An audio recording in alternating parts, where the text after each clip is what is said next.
ദില്ലിയിലുണ്ടായ വൻ സുരക്ഷാ വീഴ്ചയുടെ കൂടുതൽ വിവരങ്ങൾ പുറത്ത്. അക്രമം ആസൂത്രണം ചെയ്യുന്നതിനായി ഭീകരർ ജനുവരിയിൽ ചെങ്കോട്ടയിലെത്തിയിരുന്നതായി നിർണായക വിവരം. സ്ഫോടനത്തിന്റെ CCTV ദൃശ്യങ്ങളും പുറത്തുവന്നു.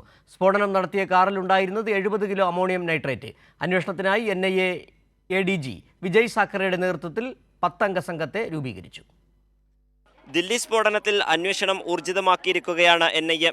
അന്വേഷണത്തിനായി NIA ADG വിജയ് സാക്കറയുടെ നേതൃത്വത്തിൽ പ്രത്യേക സംഘത്തെ രൂപീകരിച്ചു. IG, 2 DIG, 3 SP തുടങ്ങിയവർ സംഘത്തിലുണ്ട്.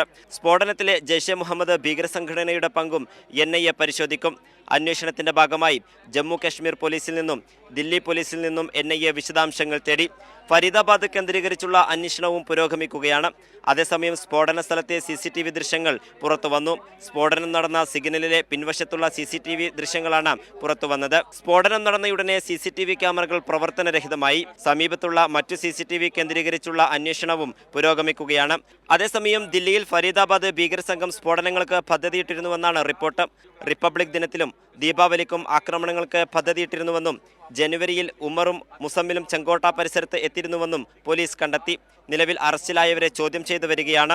ഫരീദാബാദ് ഭീകര സംഘടനയെ കേന്ദ്രീകരിച്ചുള്ള അന്വേഷണത്തിലാണ് NIA.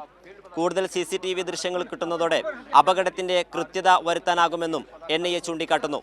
ദില്ലിയിലെ ചെങ്കോട്ടയ്ക്ക് സമീപത്തു നിന്നും ക്യാമറ പേഴ്സൺ കിരൺ രാജിനോടൊപ്പം അബ്ദുൾ റഷീദ്, കൈരളി ന്യൂസ്.